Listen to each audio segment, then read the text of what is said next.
नमस्कार, खबरिया टॉप में आप सभी का स्वागत है। मैं कुमार रवि।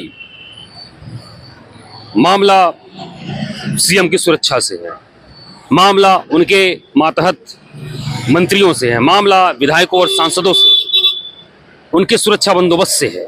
जी हाँ, खबरिया टॉप की टीम के पास एक ऐसी सूचना आई। जब उस सूचना पर काम किया गया, इन्वेस्टिगेट किया गया, तो चीजें निकल कर सामने आई। दरअसल हम इस समय खड़े हैं परिवहन विभाग मुख्यालय यानी परिवहन आयुक्त कार्यालय के ठीक सामने। यहाँ के रामपुर परिवहन कार्यालय में एआरटीओ के लेवल पर जो सरकारी वाहनों को जो जी सीरीज के नंबर जो अधिकृत हैं, आरक्षित हैं, वे नंबर रेवड़ियों की तरफ बांट दिए गए। एक दो नहीं बल्कि जी सीरीज के उस अंक से जुड़े 9,999 नंबर जब निकल गए और कुछ वहां के लोकल मीडिया में जब इसकी जानकारी मिली, तब जाकर इस पर जांच पड़ताल की कार्रवाई शुरू हुई। और सबसे हैरानी की बात जो है, यह सारा मामला केवल बरेली जोन और आरटीओ मुरादाबाद और रामपुर तक ही घूमता रहा। तकरीबन एक हफ्ते से अधिक का समय निकल गया और परिवहन विभाग मुख्यालय को इस बात की जानकारी या कह लीजिए हवा तक नहीं लगी कि उनकी इस पूरी व्यवस्था पर सवाल खड़ा करने वाला जो दावा करते हैं कि परिवहन विभाग के अधिकारी, परिवहन विभाग के मंत्री, कि उनकी तकरीबन 50 से अधिक सेवाएं फेसलेस हो गई हैं, ट्रांसपेरेंट हो गई हैं, ह्यूमन एरर कम हो गया है, बैरियर्स कम हो गए हैं, लूप होल्स कम हो गए हैं, तमाम तरीके के चैटबॉट और ऑल इंडिया हेल्पलाइन नंबर्स इस तरह के जारी किया जा रहे हैं ताकि किसी भी तरीके का इंटरवीन या करप्शन नहीं हो। लेकिन यहाँ तो सवाल यह है और मामला यह चल रहा है कि रामपुर एआरटीओ में तो भ्रष्टाचार की लंका जली है। फिलहाल मामला केवल ये रामपुर का अभी खुलासा हुआ है। ऐसे लंका या भ्रष्टाचार की लंका जो जांच जो चल रही है, इसकी आंच और किन जनपदों में है, यह खोजबीन का विषय है। खोजबीन विभाग को करना है, इनके विभागीय मंत्री को करना है, शासन से जुड़े आला अफसरों को करना है। फिलहाल इस मुद्दे को लेकर जब खबरिया टॉप की टीम ने जब सिलसिलेवार परिवहन मंत्री, प्रमुख सचिव परिवहन और ट्रांसपोर्ट कमिश्नर से बात की, तो उन्होंने परिवहन मंत्री का यही कहना रहा। पहले तो वह हैरान हो गए, फिर उन्होंने इसकी जानकारी ली और कहा कि इस पर हम त्वरित कार्रवाई करेंगे। इसके बाद प्रमुख सचिव परिवहन से बात की गई तो उन्होंने कहा यह मामला परिवहन आयुक्त से आप इस पर बात करिए, और उन्होंने भी इस मामले का संज्ञान लिया और कहा कि इस पर कार्रवाई की जाएगी।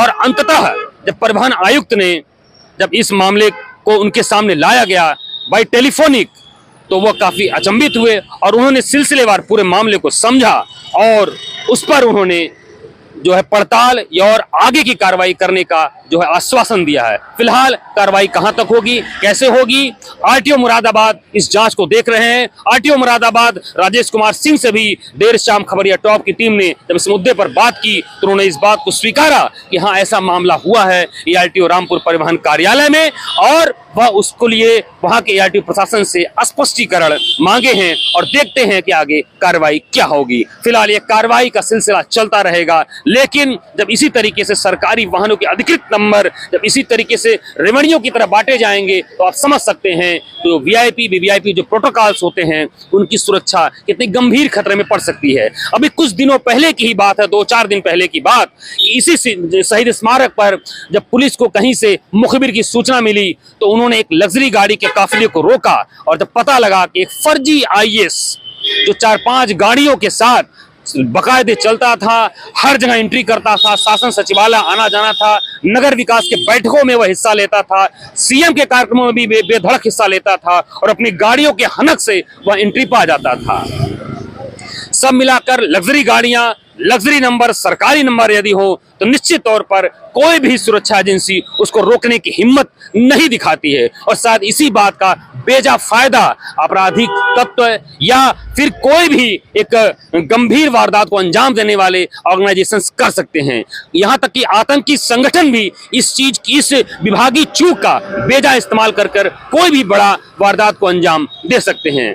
कुल मिलाकर अभी परिवहन विभाग बड़ा सुर्खियों में रहा कुछ दिनों पहले जब सूबे के पूर्व मुखिया मुख्यमंत्री अखिलेश यादव ने अपने गाड़ी के 8 लाख के अवैध चालान पर सवाल उठाए थे और पत्रकारों को इसके बारे में सिलसिलेवार बातचीत की थी। वहीं दूसरी तरफ राजधानी गोमती नगर के इंदिरा गांधी प्रतिष्ठान के एक भव्य सुसज्जित निर्मित एलडीए द्वारा इंदिरा गांधी प्रतिष्ठान के सभागार में सीएम योगी परिवहन विभाग को यूपी का सारथी बता रहे थे और वह पूरे जोर शोर से इस बात को कह रहे थे कि विभाग का कार्यप्रणाली बहुत बेहतर है, लेकिन इशारों में वह विभागीय मंत्री को इस बात की ताकीद देते हुए नजर आए कि विभागीय तंत्र को संभालिए, विभागीय कार्यप्रणाली को जो उसको मॉनिटर करिए और जो जन सुविधाएं या जो अत्याधुनिक सेवाएं, जो ऑनलाइन सेवाएं जो चल रही हैं, उनको बाकायदे आप मॉनिटर करिए। अभी कुछ ही दिन बीते यह मामला अभी सामने आया है।